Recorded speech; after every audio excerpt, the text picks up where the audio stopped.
Bible is telling us there's more than one God to be worshipped. Right? So, that's number one. You hit it right on the point. That the Most High is saying, out of all the gods in the earth, you ought to worship me. I'm separating myself strictly for you. Right? The second commandment is what? Thou shalt not make any graven images. Thou shalt not make any graven images. Right? Give me, what's an example of that? Well, the icons in the Roman Catholic Church, for example. Okay. They have the pictures of the saints, or they have the pictures of Christ. Thou shalt not make unto thee any graven images. And they pray to it and worship. How they make images of Christ when he says you cannot make anything from the heaven or in the earth or under the sea and worship it, right? That's right. Right? Like the Catholic Church is doing, right? Give me another example of that. Making a graven image. The stone that the Muslims worship. The Kaaba stone. That's another example of that. Give me an example of something that. Give me an example of one that's not widely known that people might do unknowingly. Huh? The Christmas tree. The Christmas tree to some, that links into that because inadvertently they're bowing to get the gifts. But give me one that most people would do regularly and don't even know they're doing. Like young teenagers, they might have a poster of a certain band they love, like the Stars, so they kind of like. That's a perfect example. Making an image or a god of, don't forget they call stars idols. Mm-hmm. Yeah. And they bow down to people and they worship them. That's one. We shouldn't do that. That's why they call them stars. Mm. What else? Do you know that it's wrong to actually worship the dead? You ever see how the Chinese people, they'll make a shrine and have dead people in front of them and they're worshiping it? Their ancestor worship. Necromancy. Yeah. Or making a shrine yourself. With And animals in it. whatever's up in there, and now you're using this for some type of, that all falls into involuntary worship of angels. I'm going to go into it in a moment. What's the next one?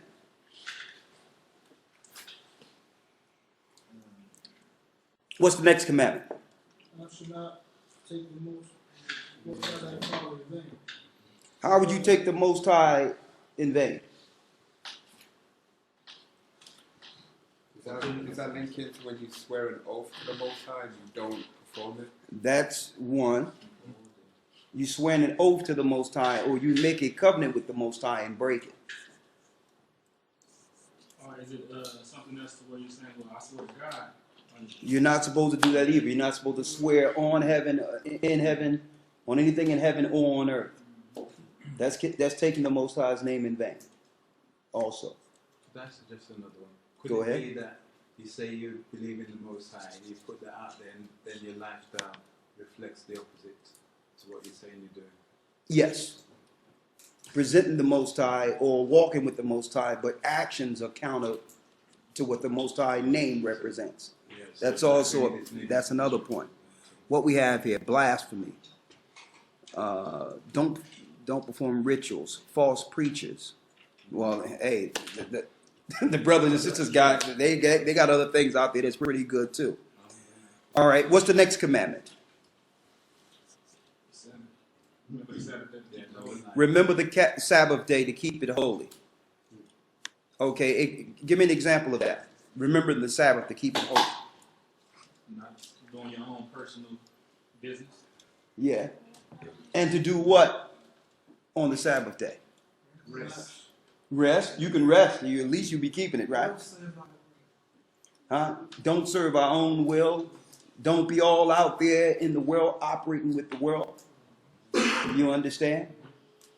Another example of remembering the Sabbath and keeping it holy is what we're doing right now, congregating together. You understand? Because Christ warned us, pray that your flight be not on the Sabbath, neither in the winter, neither on the Sabbath day.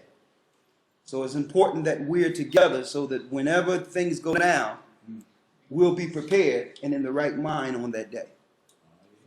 So it's best to be congregating in together and not out and not away from the body. And for those that don't have a congregation, it's best that they stay in prayer and not dealing with the world on the Sabbath. What's the next one? Honor thy father, thy mother. Honor thy what?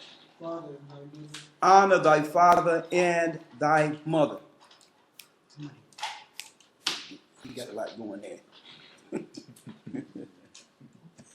Honor thy father and thy mother. Now give me an example of honoring your father and your mother. Anyone? Showing respect for them even when you think they're wrong or whatever. Just showing respect. Showing respect even if you think they're wrong. And I'm glad you brought that out, Azel, because in the world today in which they're trying to, use character defamation on family, I see a lot of people out there willing to call their mother or father out publicly and just put their business out in the world concerning their family. Saying that I was raised a certain type of way, my mother wasn't there for me, or my father wasn't and they put it out there publicly, not even knowing that they're dishonoring their mother and father. Why? Because the Bible tells you about discretion fattens the family's bones. It's that discretion that keeps the honor of the family. And some people say we need to talk about it and get it out, and you're not supposed to talk your private business in public with other people. That's dishonoring your family. Even if things didn't go right, because what family didn't have some type of issues in this earth?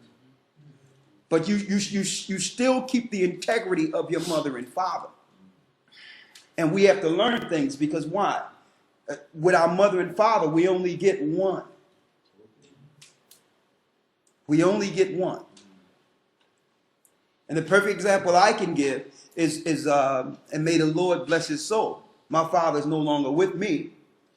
But any stories you hear that I may tell any of you about my father are all the honorable stories that I can remember. Now, there's things I know about him in his nakedness that only I know because I'm his son. But I'm not supposed to smear my father. That's between us. These are the things that made our family close. The things that I seen of him that no one else will know about. These intimate moments. And I see so many times some people will talk about their mother. I hear it. I see this online thing is crazy. Because so many people would disrespect their mother or father. And it's out there, and it's totally disrespectful. We only get one. And if we will disrespect our parents, no matter, because they have faults,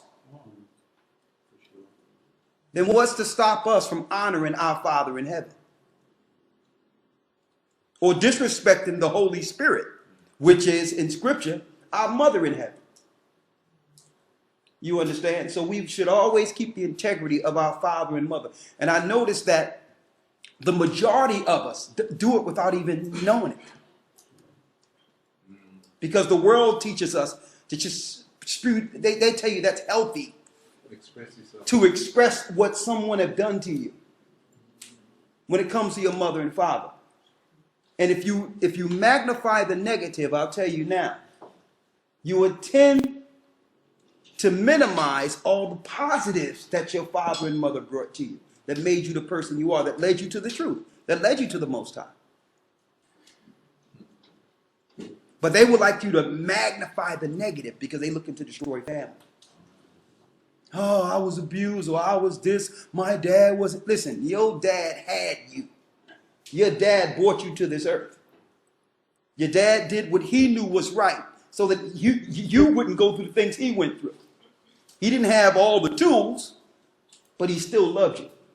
See, we should always use these things as honor for our mother and father at all times. We need to honor them.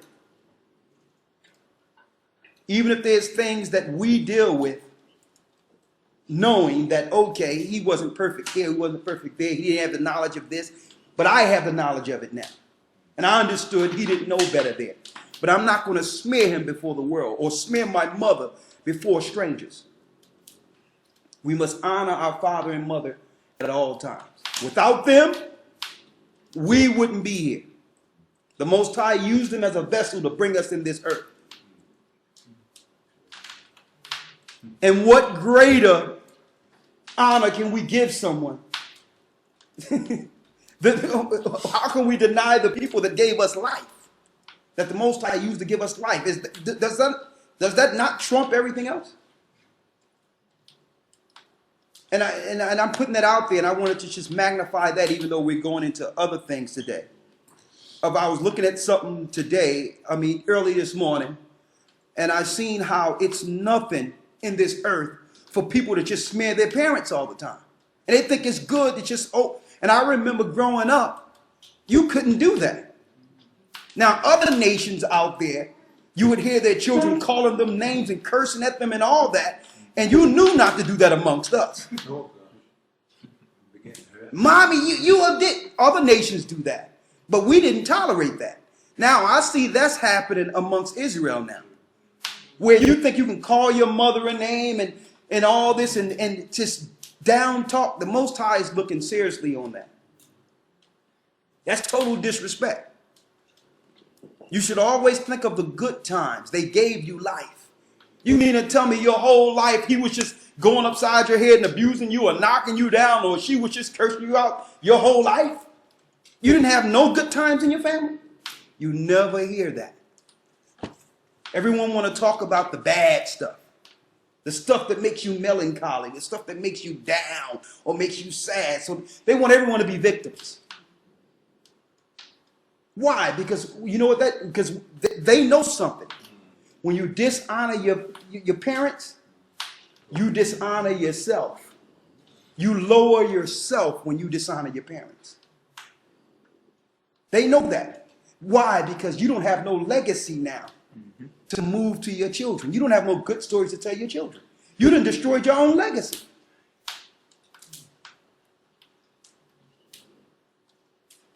You done destroyed your own legacy. So you must keep, and I noticed, and I thank the Most High for a father who was able to tell me all the good things, all the struggles, the civil rights and all that, and all the things he went through. Was he perfect? No one is perfect. But he instilled things in me that made me want to fight for my people. You understand? So that's very important, because that shaped the work that we're doing now, that I'm doing. And I look back at it and I'm like, it was the Most High. The Most High is in our parents. He's in our parents, because once you have a child, a certain love, you change. And you learn to love based on that child. The Most High is in our parents. And that's the point that we need to always hold to when we think of all the negative stuff. Without them, there would be no me. They want us to be self-centered. They want us to hate our parents so that there's no legacy to move to the next generation. They don't want a legacy. Right? What's the next one? Thou shalt not kill. Now, things are killed all the time. I mean, when you rip some potatoes out of the ground, there's no more life in them. When you cooking them up, you kill things all the time to eat. So the correct word for kill is murder. Thou shalt not murder. Okay, now give me an example of murder. Huh? He hit it right on. I was waiting for a new way of dealing with it. So to get to what he said, and he hit it right on the point. People think that murder is strictly taking a knife to someone and just killing them and making it final. Believe me, murders first begins where? In the thought realm, in the heart. And you manifest it physically. Because Christ says, if you hate your brother, you've already committed the murder. Because it's the heart, it's what you feel against your brother that leads to an opportunity to say, you know what? I'm going to kill him. I'm going to kill her. Cain and Abel again. Cain and Abel.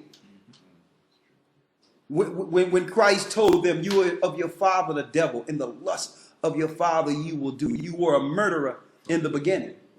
Christ was still living. They didn't kill Christ yet. So how were they murderers? Because the same poison that was in Cain's heart against Abel was in his own brother. And you know what? It starts with no appreciation for life. It starts with envy, jealousy, hatred, all the things they teach us that's normal in this earth. Instead of appreciating what the Most High has given us, we have jealousy, hatred, and we start looking at other people. Oh, he or she thinks she's better than us. Do you know that's murder? He or she is like this, or he or she is like that. Do you know that's murder? And see what? Satan separated Cain slowly and started working on him. Well, why didn't he accept your sacrifice? All that work you did to grow your vegetations and he gets you alone. And you start, yeah, that's right. And you start thinking in your mind, you're right. You know what? I know I'm going to get my honor. How are you going to respect Abel once he's dead? And that's what goes on amongst brethren, sisters. We start looking at each other and try to find something in a person to hate them. And sometimes we don't even know. We think we just talk about people and do certain things and don't even know that leads to murder. Right?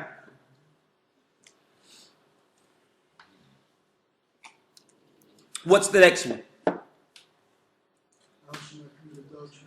Thou shalt not commit adultery. Give me the example of that.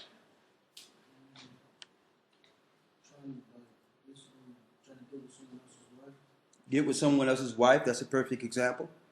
Another example.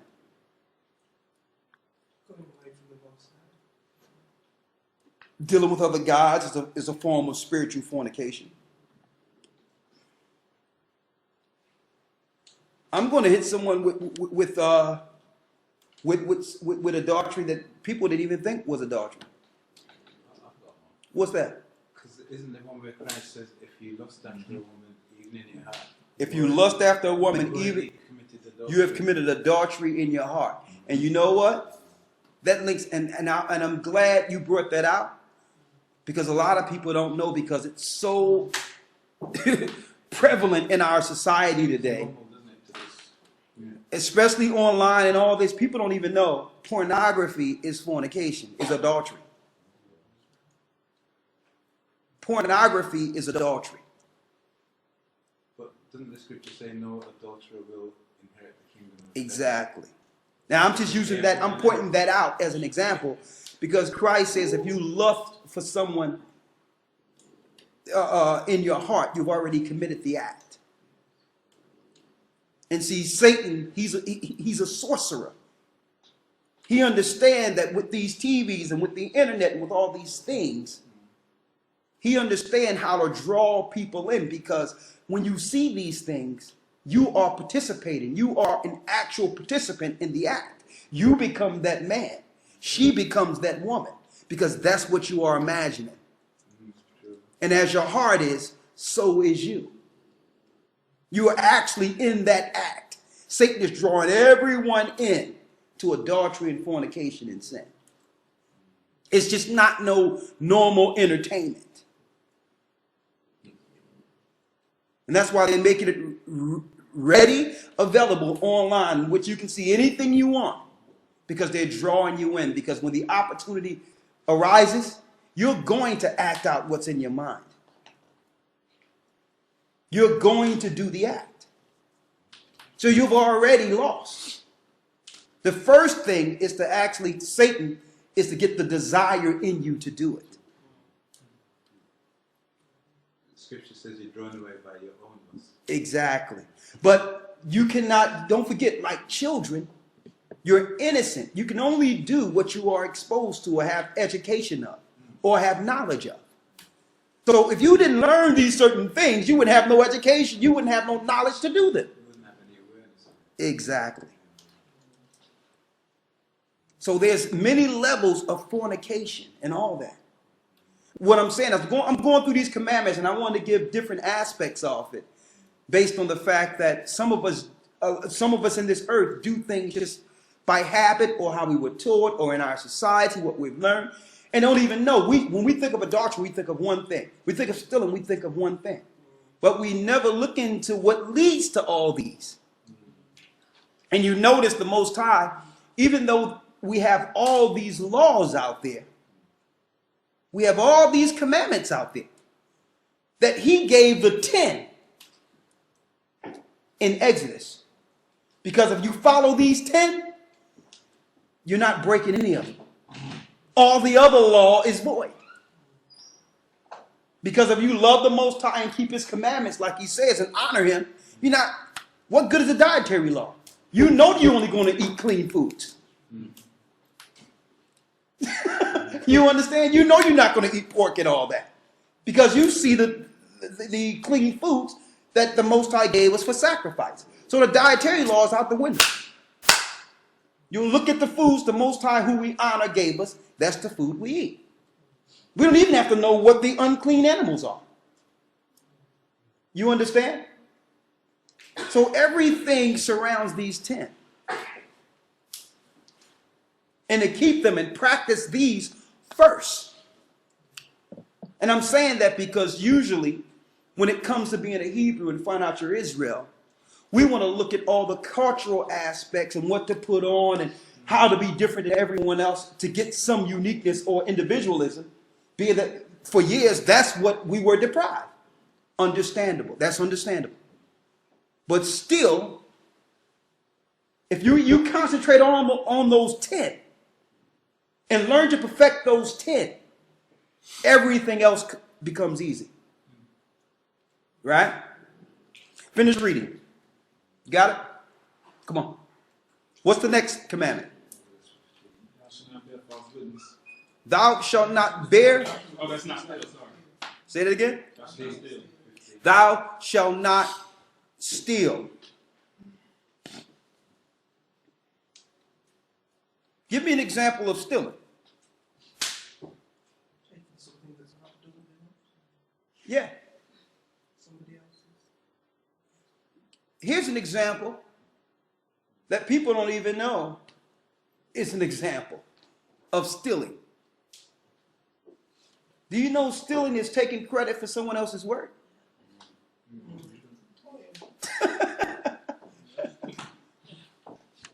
That's stealing. Yeah, but see, they put copyrights in place strictly, you understand, but it's dishonorable to take someone else's work or someone else's stuff. Because the Most High gave us the gifts of our hands to get through life. And I'm just giving examples outside of what we would normally see. Of course, you're not supposed to you go in somebody's house and take something out of their house. That's simple stealing. Everyone know about that. But stealing is on so many levels. Trying to take credit for someone else's work. Trying to take from someone else. Or here's another thing that's stealing. And I'm going to tell you straight out. Making a covenant, an agreement, and don't pay it. It's like this. If I make an agreement, if I see that you got to work, or you have a work, or you have a work, or you have a work, and I prosper I help you in your work, you're supposed to pay me according to my work. You can't say that you're not going to pay me after I help you. And we agree that this is what it's going to be. That's stealing. We must be honorable amongst each other and keep our covenants, or it's stealing. Okay? That's just what it is. So we have to be honorable in our covenants and not steal from brothers and sisters. Because I'm going to tell you, in the truth, and I'm going to put this out there amongst the whole world, in the truth, sometimes you just expect people just to do things for you just because we're in the truth. And you do get that. You will get a lot of that. where you'll get help strictly from brothers and sisters because we're brothers and sisters. But still, if a brother is working, same way when you look in us in the Old Testament, you had families that did a certain thing. You had the Levites and the priesthood. All these things took payment. Okay, 10% go to them. All right, you had a family where they stayed unclean and all they did was deal with the dead. There was a payment for them. You had families that dealt with gardens and all that. But it kept the system going. You couldn't have someone, oh, we all Israel up in here, so I'm not going to pay you for your vegetables. Oh, you the priest, but I'm not going to give you the 10% because we all Israel. So how can a nation run if we can't first practice that amongst us? If someone agree to something and someone do something for you, you must pay.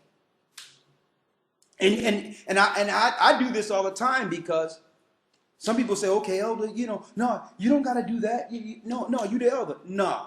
How much do it cost for that? And I'll pay the money for it. How much do it cost for that? All right. Because I want to empower spiritually our brothers and sisters to do the work and know that we will help each other.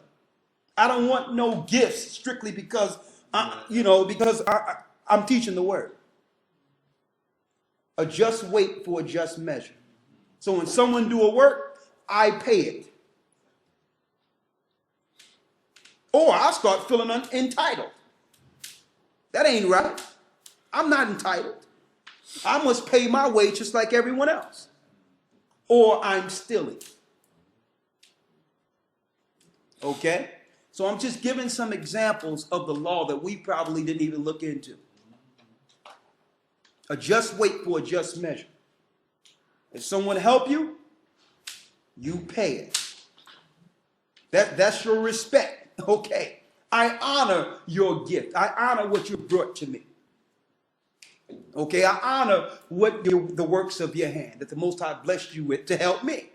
So I'm going to honor that. I don't want to pass. I don't get a pass just because we all Israel. Okay. What's next?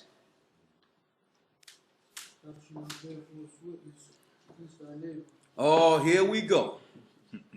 Boy, I'm not going to spend too much time on this one, but I can be about 3 hours on this. Thou shalt not bear false witness against thy neighbor. Another perfect example of what can we say? Give me an example of bearing false witness against thy neighbor. Spreading rumors that are not substantiated by fact. Spreading rumors that is not substantiated with any fact. Just saying it because you heard it someplace else. The Most High will give account on that. You will actually have to pay on that. Saying something to someone else, second or third hand, that was given to you, being a talebearer, or receiving information like the scriptures say, having itching ears. Looking for gossip. People, there's many reasons people do it. Some people do it just to smear someone, or to have someone look at a person the way they would want to view them. You understand? Or just say subtle things to make someone suspect of another person. That's bearing false witness. Straight off. You can't bear false witness against you. I know people that I've never met. That I've met one time, or I speak to them on the phone, or they call, and I'm giving myself as an example. And they tell me a long list of stuff that people done told them that I'm like, what? What is this? I'm like, yeah. I had one conversation, and I think me and Lawya was laughing about it, that I'm living in 2 mansions. It was me and Mike, right? Well, yeah, myself and Mike. I'm living in 2 mansions. I have 10 cars. And one of my mansions, I got a harem of women, all up in one of my mansions. Now, I'm saying that's extreme. That's extreme, but you have to realize this was conversation amongst Hebrews. And everybody here laughing. You know what I mean? It's utterly ridiculous. Exactly. But I'm sitting there listening to this, and the person say, well, yeah. But this is, even though it's young and youthful, I'm just giving you an example of some of the stuff. And I'm just sitting there answering the phone calls and doing certain things. And it was like, yeah, I would like to be with your church in here, but I just want to straighten a few things out that's going on around amongst the Hebrew community. I'm like, get off Facebook, get off Threads. What is this? But that's just extreme. So let's talk about the small part of bearing false witness. Anyone, an example. Bearing false witness. Does bearing false witness, does that go into what Christ said, where if someone offends you, you're supposed to go to them and them alone, but you don't do that? That's another way. That's directly into Christ, where he says, if someone have a fault with a brother, you go to them and them alone. That's the perfect example. Because why?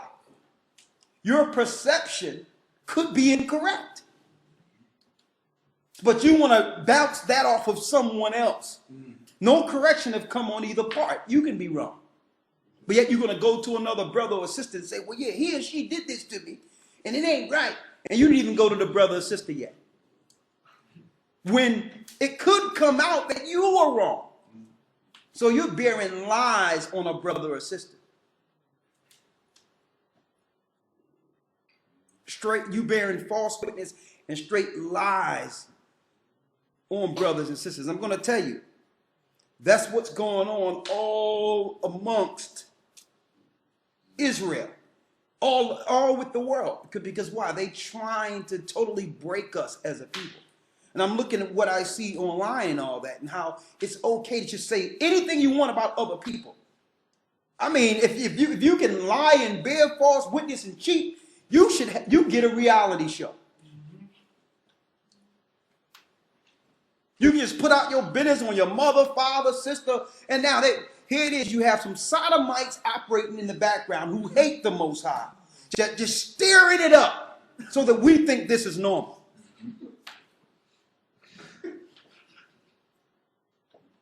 Well, you know who's working in the background of all these shows.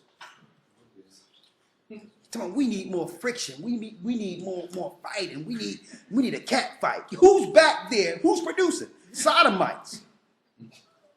They want to see you hate and go at each other so that now we can look at this and say, is this the example of family? And then everything we see on them is them being abused and them not being treated right, or them smiling and laughing and joking. It's all happy. That's why they took the term gay. To represent them, so that they'll be presented as good at the end, and we be miserable and just going at each other, hating each other. Turn everything upside down. And I'm just giving that as an example because that's what happens. We learn to bear false witness, and brothers and sisters don't even know that they do it on Threads, they do it on Facebook, they do it on whatever, just because it's this entertainment value or your 15 minutes of fame, not even realizing that we're breaking the covenants. That's what we do. And see, Satan set up a serious box in which we can do things anonymously and think that there's no repercussion. And think that there's no judgment for our actions. Satan set it up perfectly so you think you're by yourself while doing it. Made it too easy. He made it easy to sin. And the great thing about it is being anonymous, thinking that you're not going to have to see a judge on all these things. It's what they do. So you can put out any lie you want, and whatever the case is online, no face to it or nothing. Right? Excuse me. Can I get a tea?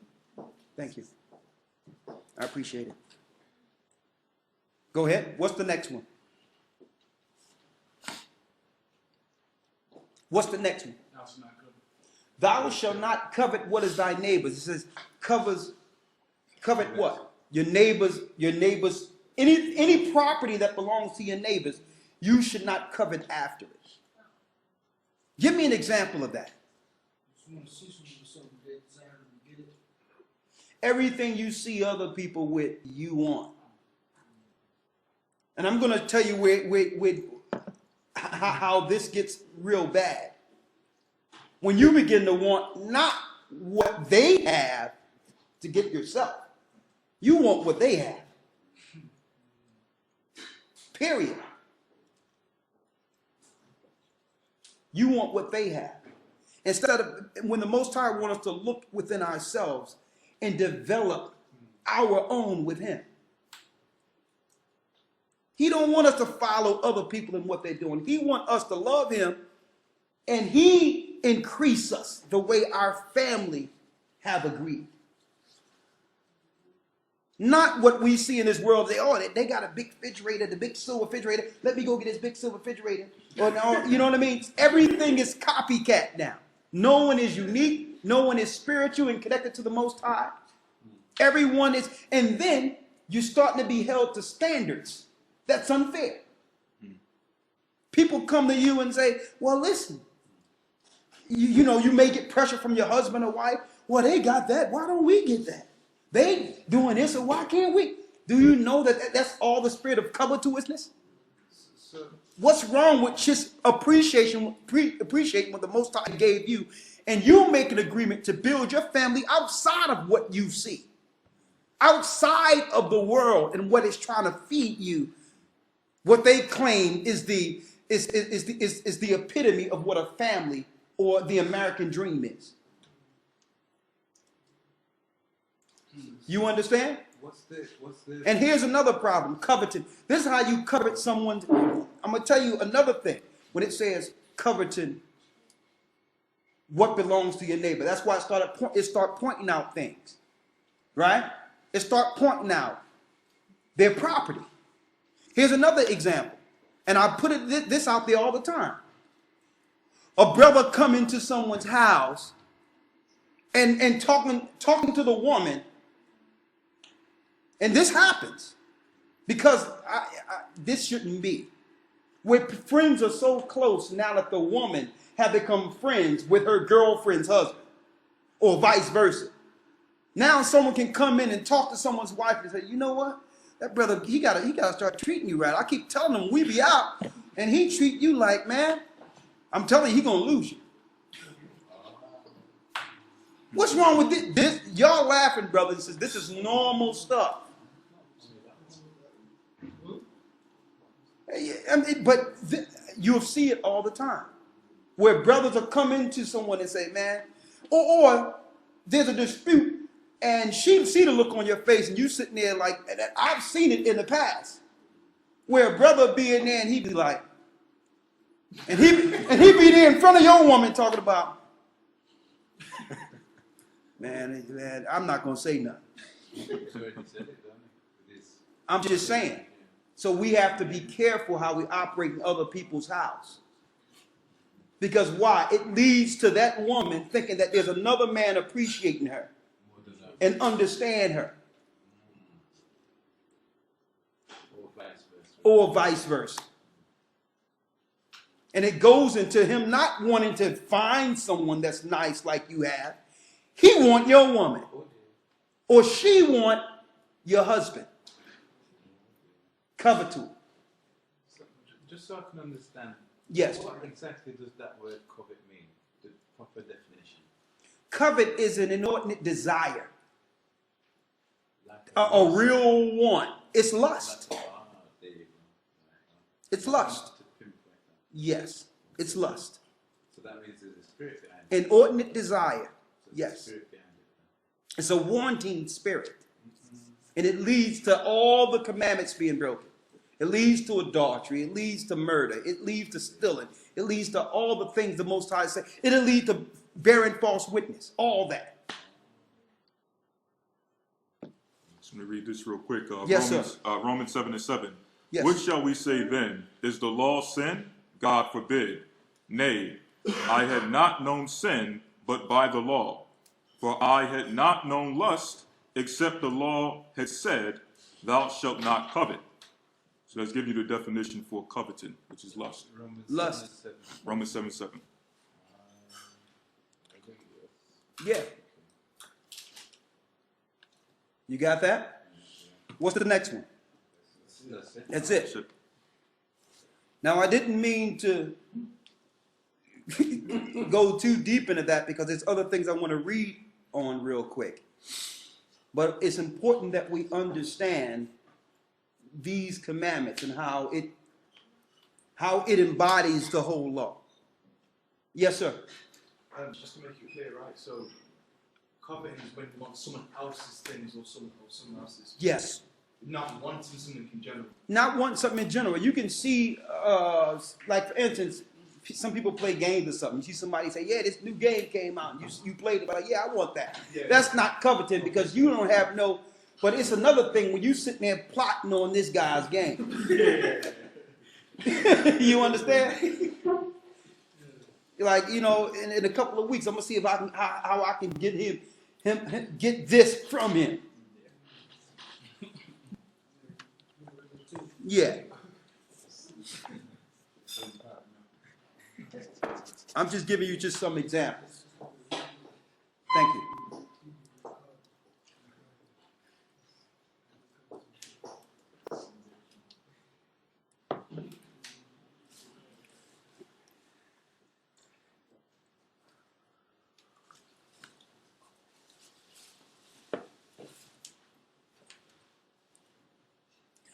One more thing, because I want to put it out there, and I hope this clear a few things up too, when it comes to adultery.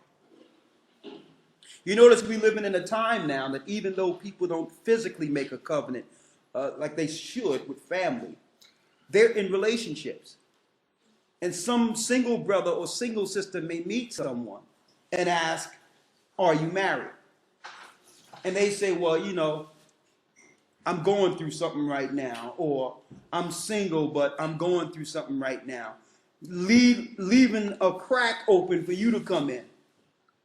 You understand? Because you're like, okay, they're not on good terms or whatever the case is. But in the world, that's normal. That she or he can decide, well, because we having problems here, I'm going to leave that alone. And I can deal with you now. That's adultery. Flat out.